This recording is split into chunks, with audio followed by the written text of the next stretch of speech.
नमस्कार, आप देख रहे हैं जनता तहलका। हम आपको एक बहुत बड़े मुद्दे की ओर लेके चलेंगे। मुद्दा क्या है?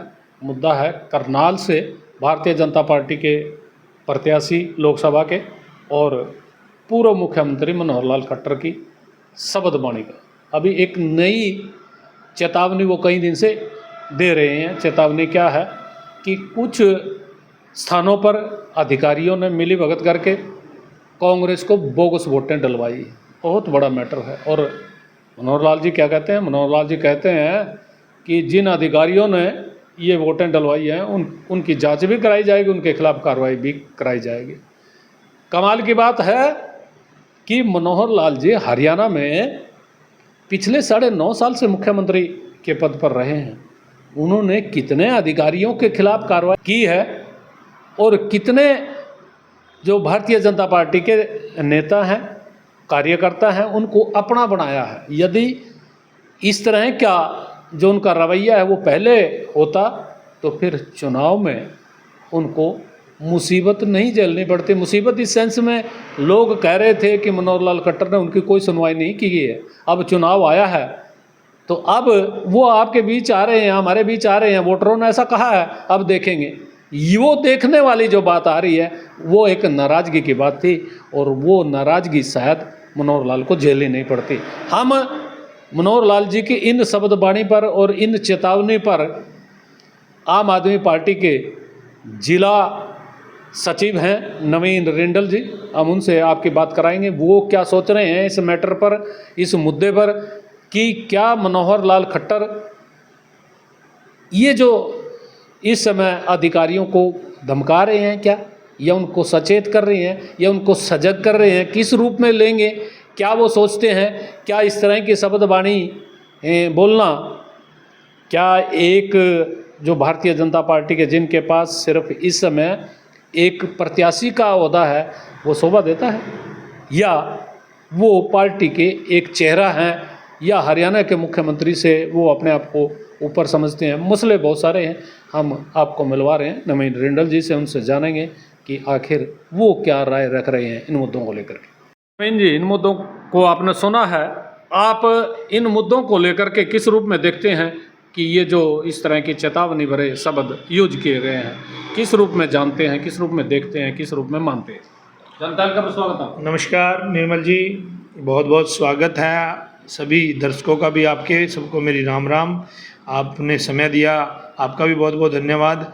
और मैं आम आदमी पार्टी की तरफ से जिला युवा सचिव नवीन रिंडल, आपको ये जो शब्द आप बता रहे हैं ये हमने भी सुने हैं कि मुख्यमंत्री जी किस प्रकार से धमकी दे रहे हैं।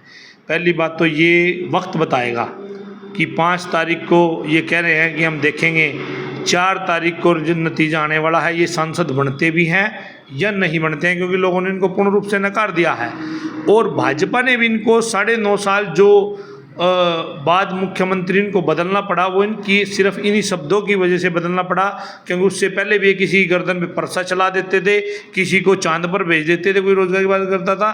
तो ये बड़े अहंकारी किस्म के जो है मुख्यमंत्री मैंने देखे हैं, जिनकी जो बोलबाणी है इस तरह की है। और आज ये कर्मचारियों को धमकी दे रहे हैं। ये चुनाव का पर्व था, चुनाव में सब अपने लोकतंत्र का अधिकार है, हर व्यक्ति का अधिवक्ता की आज़ादी को छीनने का अधिकार किसी को नहीं है।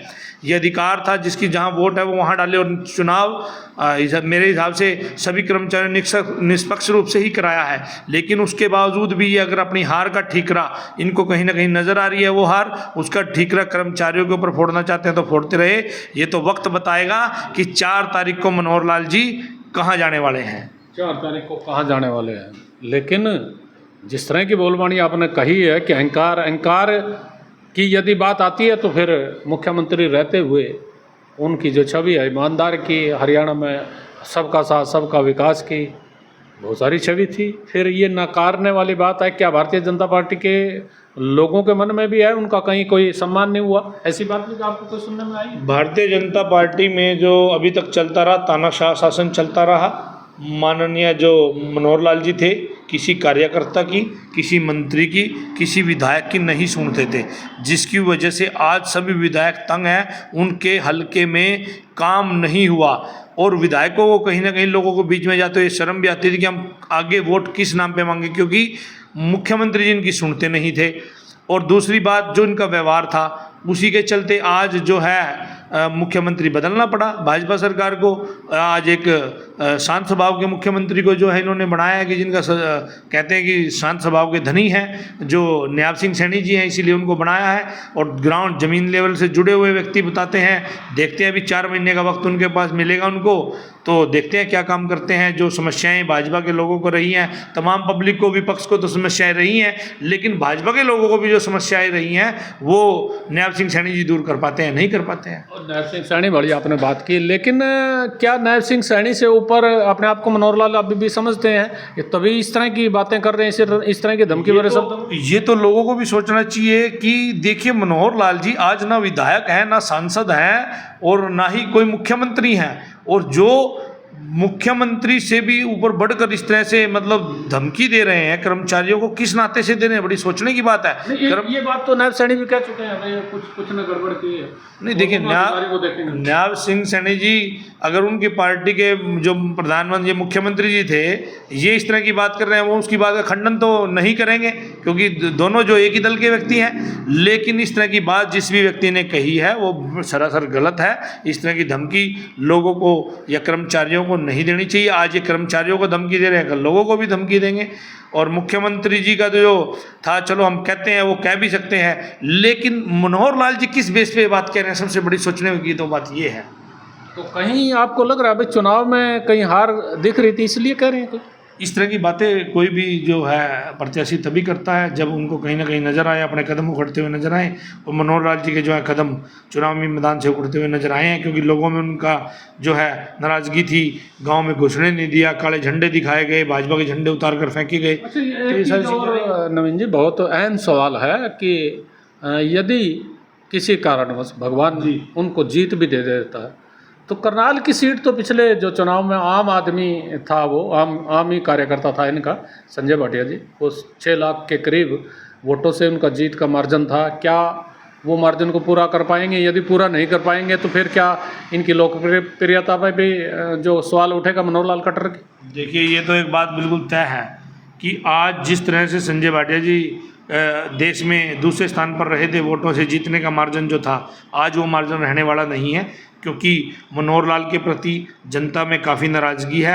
यदि आप कहते हो, मैं मानता हूँ, पहली बात तो वो जीत नहीं रहे हैं, लेकिन अगर वो जीत भी जाते हैं तो इस मार्जिन को तो छूना उनके लिए असंभव है, असंभव। और शायद ही भाजपा का कोई प्रत्याशी इतने मार्जिन से जीत पाए।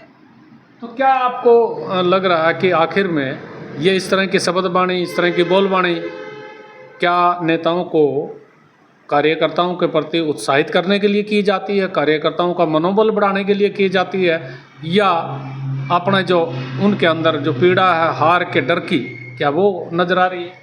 अगर कार्यकर्ताओं का मनोबल बढ़ाना है, उनके काम करके बढ़ाएं। कार्यकर्ताओं के बहुत से काम होते हैं जो इस सरकार में नहीं हो रहे थे, उनके काम करें, उनका मनोबल बढ़ाएं।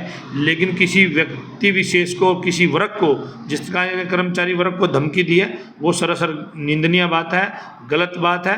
और कोई भी पार्टी का व्यक्ति, मैं खाली भाजपा की बात नहीं कर रहा हूँ, अगर इस तरह की निंदनीय बात करता है या इस तरह की धमकी भरी बात करता है तो वो सरासर गलत है। ये गलत क्या है, ठीक क्या है, इसका अंदाज़ा तो आप स्वयं लगाइए।